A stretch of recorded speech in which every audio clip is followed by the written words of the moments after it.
Hello and welcome to Freya's Tropical Garden. It's been 2 months since my last video as I've had some difficult personal circumstances to deal with, but I've got plenty to update you with, and here's what we've got coming up for you on today's episode. Due to a longer than usual garden update video, I only have one feature video for you this week, which is part 1 of the Eden Project series. Now, one of the things that's happened over the last couple of months is that I am going to have to move house in 12 months' time. So this year, the videos might be a little bit different. Instead of planting a garden, I'm going to be digging up a lot of my garden and returning it back to grass. Hopefully, this will be useful for some people who are moving house and want to see how they move plants. If you can bear with me, then hopefully next year you'll see me create a whole new garden.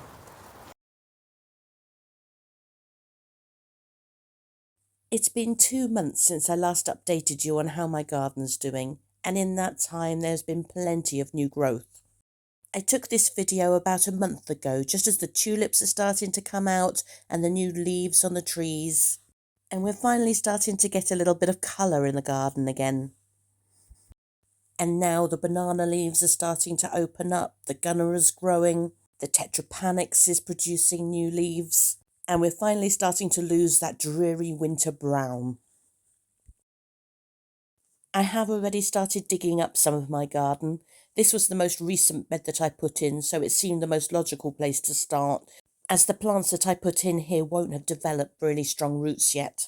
However, I am going to wait until the tulips have finished flowering before I start digging those up and putting the bed back to grass. So here's the Brahia armata that I've potted up already. I potted it up about a month ago and so far it seems to be coping well. I've also potted up the Pseudopanax, Mahonia and Korea. Unfortunately, my Kniphofia northii has got really stressed out by being potted up and it doesn't look like it's doing very well. Echiums are another plant that really don't like being moved and having their roots disturbed, so I'm going to have a go at potting this one up sooner rather than later while it's still small. I've now got my plants out of the frost-free grow tent and I'm starting to acclimatise them to being outdoors.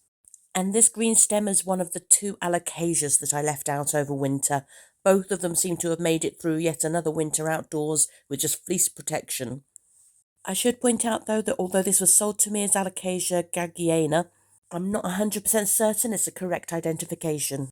Another plant that's made it through another winter in my garden is the Yucca elephantips. This is the variety of yucca which is not considered hardy in the UK, however here on the south coast it's just got through 2 tough winters. Many of my deciduous trees are now starting to produce leaves again, including this Ginkgo biloba.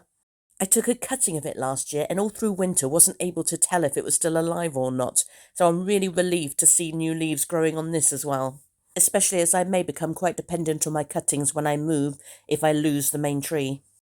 Fatsia japonica, of course, looks great throughout winter. However, at this time of year, you get the added attraction of these gorgeous black berries which are starting to form. I have collected these and removed some of the seeds and planted them. However, I haven't had any germinations yet. Again, trying to collect seeds from plants when you're about to move is another good way to make sure that you've still got some more plants that you can take with you. Gunnera tinctoria is another plant that's really starting to grow now at this time of year.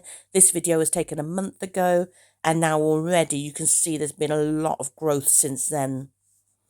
Now this plant's more likely to cause me problems when I move because although it is legal to have this plant, it's not legal to plant it in the ground. So I may have to plant it in a big pot and sink that into the ground instead.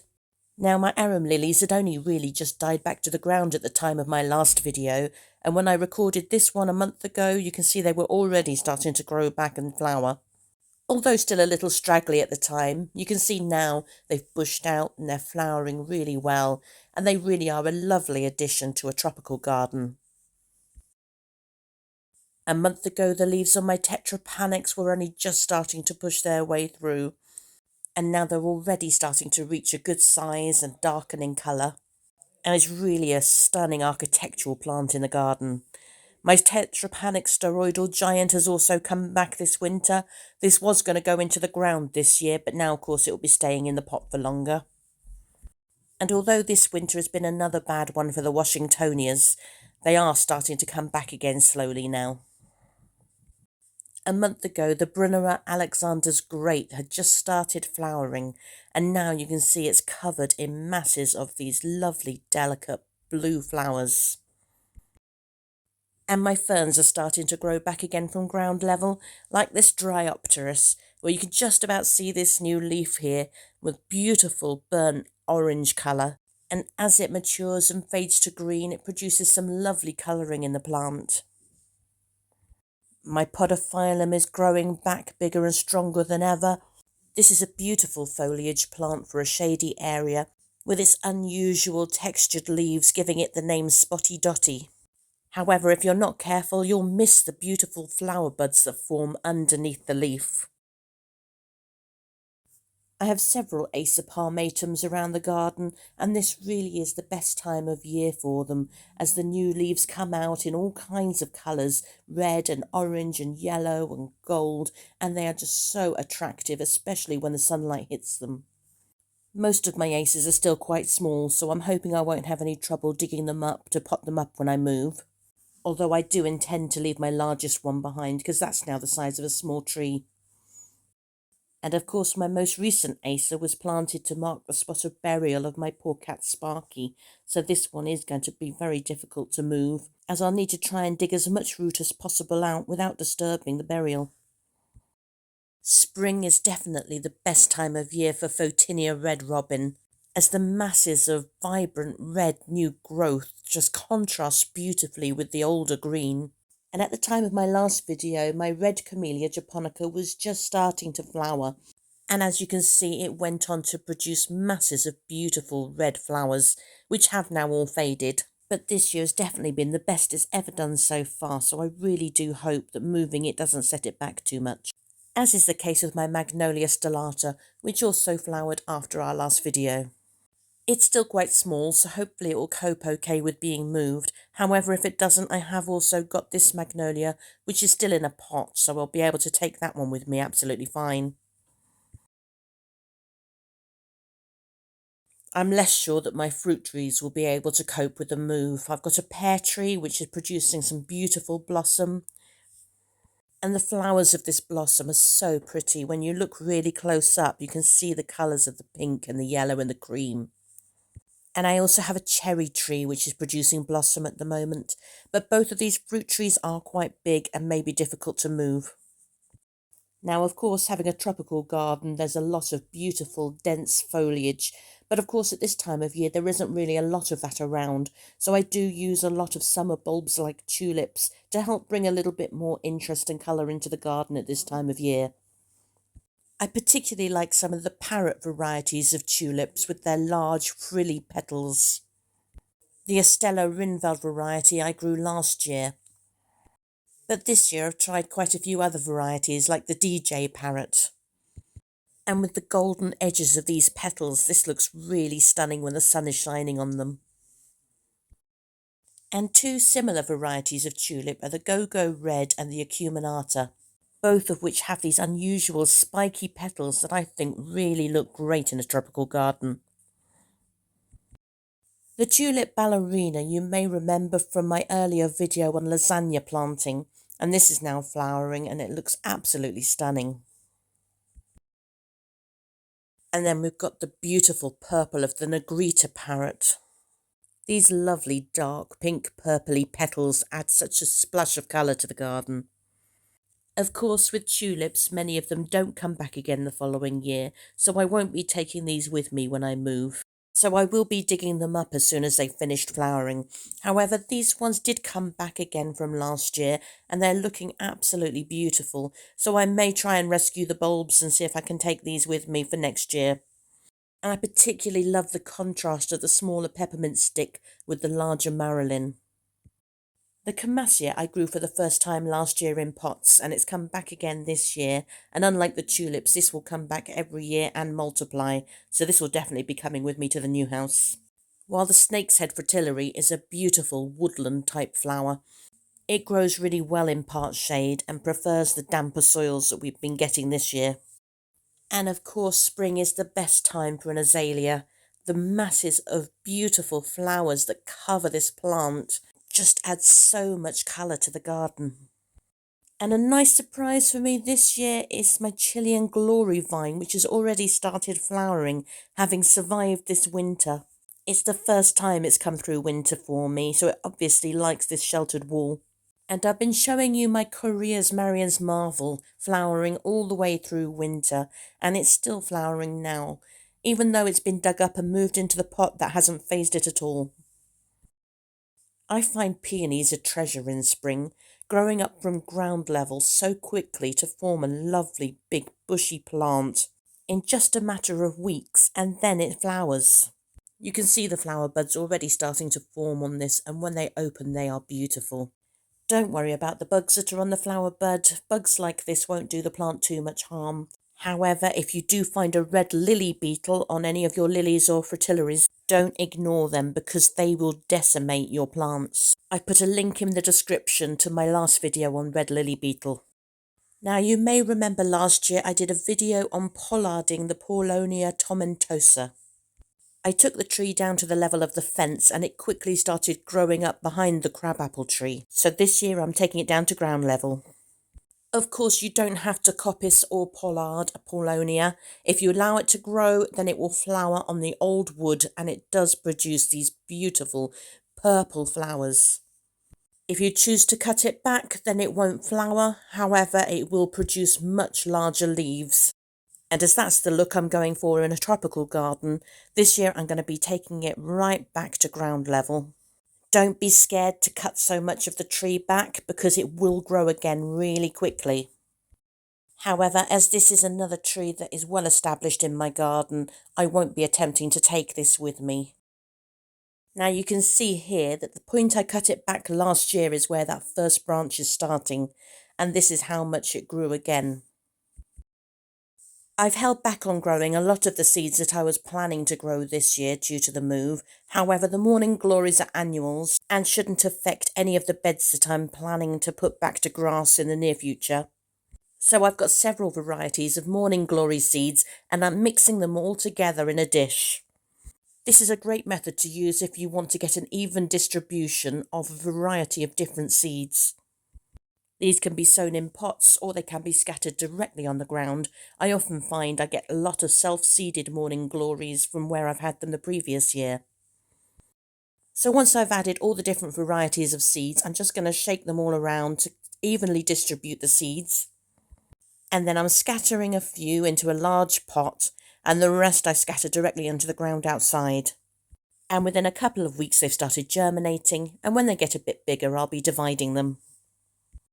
Of course, I ordered all my spring planting bulbs before I found out that I'd be moving, so now I've got plenty of bulbs that I was intending to plant in the ground in many cases, but now we'll be planting them all into pots instead to make sure that I can take them with me.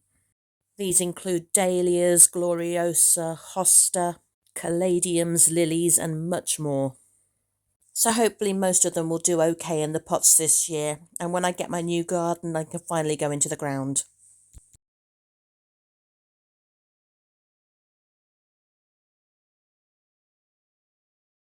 Coming up next, I visit the Mediterranean biome in the Eden Project. The Eden Project first opened in a disused China clay quarry in 2001.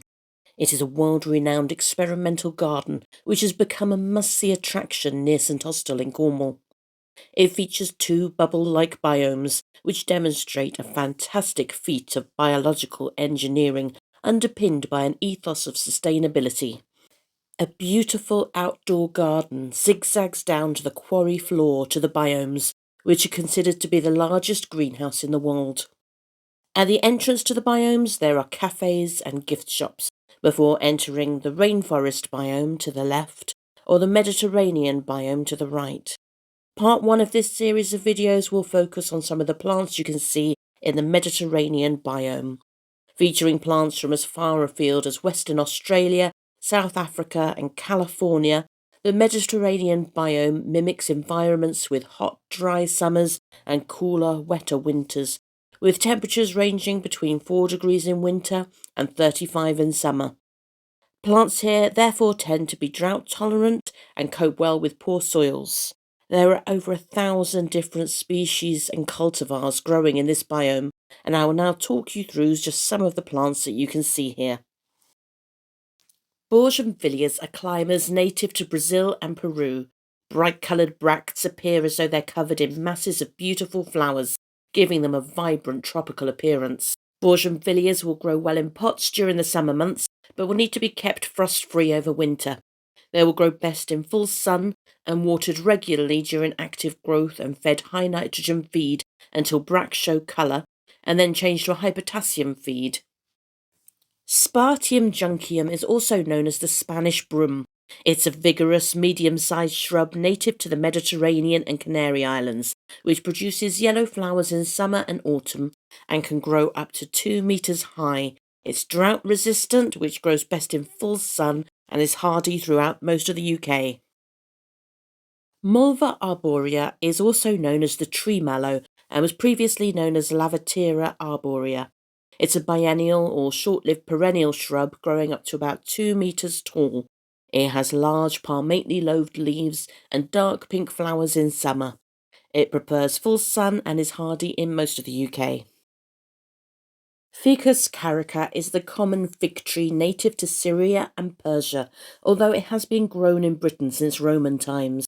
It's a large shrub growing to about 4 metres tall with rounded, lobed leaves. The sap of fig plants can be irritating to the skin, and it may cause a severe reaction for some people as well as pets.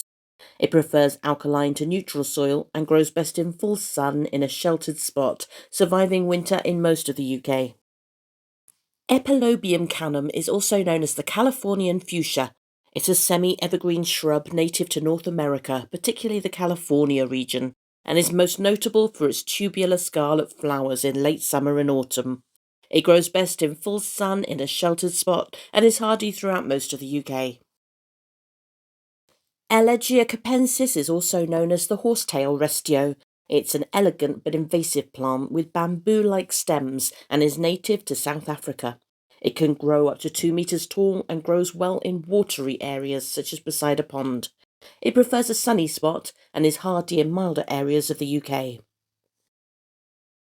Bulbine frutescens, or the stalked bulbine, is a rhizomatous perennial native to southern Africa, forming spreading clumps of fleshy green leaves. Given the right conditions, it can produce yellow-orange flowers throughout the year. It prefers loam-based alkaline to neutral soils, full sun, and is hardy in milder areas of the UK. Euphorbia triangularis is also known as the chandelier tree. Native to Africa, this spiny succulent is an easy-to-care-for architectural beauty. It can grow between 2 to 10 metres tall, and given plenty of water, it will bush out and grow faster. However, for a tree-like appearance, it should be kept very dry. Although it can be easily grown as a houseplant, it is not hardy in the UK. Aloe marlothii is also known as the mountain aloe. It's a large, single-stemmed succulent from southern Africa, which may grow as much as 6 metres tall, forming a dense rosette of greyish-green leaves covered in spines along the edges. It grows best in full sun, in well-drained soil, and well-established plants can survive for several months without water. The warmest areas of the UK may be able to grow this plant outdoors over winter, if kept dry, and it can survive a slight frost. Aloe plicatilis has been renamed Kumara plicatilis, but it may be better known as the fan aloe. It's native to the mountains of the western Cape of South Africa. It is unique with its fan-like leaf arrangement. It grows best in sandy or gravelly soil with full sun or light shade and should be kept drier over winter, although this is not frost hardy, so would not survive a UK winter outdoors. Scotia afra is a slow-growing shrub native to South Africa. It naturally occurs along the banks of dry streams and small rivers, and in summer produces clusters of pear-shaped flowers. Its small root system makes it ideal to grow in smaller gardens. It prefers a sunny spot and well-drained soil, and is drought-tolerant and semi-frost hardy. Vauchelia carew is commonly known as the sweet thorn or common acacia, and it's native to southern Africa, where it's considered to be an indicator of fertile soils and good grazing. Characterised by its red bark on new branches and long white thorns, this evergreen shrub can lose its leaves in drought or cold weather. Its roots are invasive, so planting near buildings should be avoided, and it's hardy to -7 degrees C. Thamnocortus insignis is a grass-like restio from South Africa, also known as thatching reed. Its reed-like foliage sets off the chocolate-coloured flowers. It grows best in full sun and well-drained soil, but is not fully hardy and is likely to require added protection in all but the mildest areas of the UK. However, it grows well in a container which can be moved indoors over winter. Aloe arborescens is also known as the candelabra aloe and is a flowering succulent from southern Africa, prized for its colourful red-hot poker-like flowers and attractive foliage. It grows well in sandy and gravelly soils in full sun or light shade. It can survive temperatures down to -5 degrees, but should be protected from frosts and kept dry during winter. Aloe excelsa is also known as the Zimbabwe aloe. It's a succulent tree which can grow 2 to 4 metres tall, with reddish-green leaves and dark orange flowers. Young plants have scattered prickles, which disappear as the plant becomes less vulnerable to grazing. It can survive temperatures down to -6 degrees, but should be kept frost-free and dry in winter. Aloe microstigma is also known as the Cape speckled aloe and is native to South Africa. It forms small clumps of blue-green rosette leaves which turn reddish-brown if exposed to environmental stresses. Flower spikes grow up to 3 feet tall. It grows best in full sun and well-drained soil with a minimum temperature of 5 degrees C, but like most other succulents should be kept dry and frost-free. Glottophyllum longum is a species of succulent native to South Africa. It has long strap-shaped leaves with rounded margins. Flowers and fruit grow on stalks and remain on the plant for a long time. They grow best in full sun and well-draining soil, and some can even withstand a mild winter outdoors. Melaleuca fulgens is commonly known as the scarlet honey myrtle. It's native to Australia, where it occurs naturally in rocky granite areas. Its soft grey-green foliage contrasts with the vibrant red bottlebrush flowers. It likes plenty of water and can tolerate constant damp, although overly wet soil encourages root rot. Mature bushes are moderately frost-hardy, but younger plants are more tender. Xanthoria johnsonii is an iconic Australian plant known as a grass tree. It's slow-growing to around 5 metres tall, although a 1-metre trunk will take around 100 years. Tufts of long, thin leaves sit atop the thick trunk, which may be blackened from bushfires. From autumn to summer, they flower with tall spears of small white flowers. They enjoy full sun to lightly dappled shade, but do need good drainage and are hardy to around -5 degrees C. Banksia menziesii is also known as the firewood banksia and is an evergreen shrub or tree native to Western Australia with long, heavily serrated leaves. In summer, it flowers with big burgundy cone-like flowers. It prefers full sun, well-drained soil, and can survive temperatures down to -6 degrees C. Eucalyptus silver princess is a graceful weeping tree with powdery blue-green foliage. They're fast-growing trees with a lifespan of up to 150 years old, and they produce beautiful flowers. They prefer a sunny location in most soil types. However, young trees may be easily uprooted by wind due to shallow roots. Once established, the plant will become drought-tolerant, but will initially require regular watering. Grevillea superbe is a compact evergreen shrub grown for its long-lasting flowers and beautifully textured leaves. Vibrant orangey apricot flowers form throughout most of the year, especially in late winter and spring. It grows well in acidic or neutral, well-drained soils, in full sun or part shade, and is usually frost-hardy to -3 degrees. Opuntia stricta is a species of large cactus endemic to the tropical and subtropical areas of the Americas. Also known as the erect prickly pear, it's a shrubby plant that can reach 2 metres in height and produces lemon-yellow flowers in spring and summer. In some parts of the world, it's listed as an invasive species. It can withstand temperatures down to -10 degrees, but must be kept dry during winter. Erobotria japonica is better known as the loquat tree. It's a large evergreen shrub growing 4 to 8 metres tall with glossy leaves and bearing apricot yellow edible fruit, although they seldom ripen in the UK. It grows well in most soil types, full sun in a sheltered spot, and is hardy across most of the UK.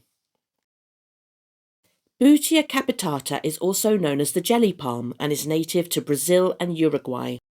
It produces large pinnate or feather-like leaves, often grey-green in colour. They grow reasonably fast and tolerate cold and wet UK winters, particularly in milder areas. They prefer a sunny or slightly shaded spot and shelter from very windy spots. Strelitzia nicolai is also known as the giant white bird of paradise. The plant looks very tropical with huge glossy leaves and stunning white flowers. Often bought as houseplants in the UK, this plant can reach 5 to 6 metres in height, and as it's not hardy in the UK, it may eventually outgrow most indoor rooms. Brahia amata is more commonly known as the Mexican blue palm and is native to Mexico. It's prized for its spectacular blue-green leaves, and as it matures, it develops a thick trunk. It prefers a sunny, sheltered spot in free-draining, fertile soil, and is hardy in much of the UK if wrapped in fleece for added protection. Woodwardia radicans is also known as the chain fern and is native to southwestern Europe. This evergreen fern can grow 6 feet tall with long arching fronds that become tinged with coppery red as they mature. It grows best in moist clay or loam-based soils with a neutral pH, in partial shade, and is hardy in milder areas of the UK. Bocarnia recurvata is also known as the elephant's foot or ponytail palm due to the swollen base of its trunk and cluster of long thin leaves. In fact, it's not a palm tree and cannot survive outdoors in the UK. However, this is a low-maintenance houseplant well suited to a bright spot and should only be watered when the plant has dried out. Puya berteroniana is a bromeliad also known as the turquoise or blue puya, with a swollen stem base bearing rosettes of lance-shaped leaves and develops rich bluish-green flowers with bright orange stamens just once at the end of its life cycle. It prefers full sun and is hardy down to around -5 degrees. Protea cineroides is also called the king protea, as its flower head is the largest of all the protea, and it is the national flower of South Africa. It is a sparsely branched evergreen shrub that can reach 1.5 metres tall. It prefers sandy, acidic or neutral soil, full sun, and is drought tolerant. However, it's not normally hardy in the UK. Leucospermum cuneiform is a member of the Protea family, growing to around 1.5 metres tall and common in the southern mountains of South Africa. The evergreen leaves are a leathery texture, grey-green in colour, with teeth on the leaf tips. Large oval flowers resemble a pincushion. It prefers a sunny spot with nutrient-poor, sandy, acidic soil, and is hardy down to around -5 degrees.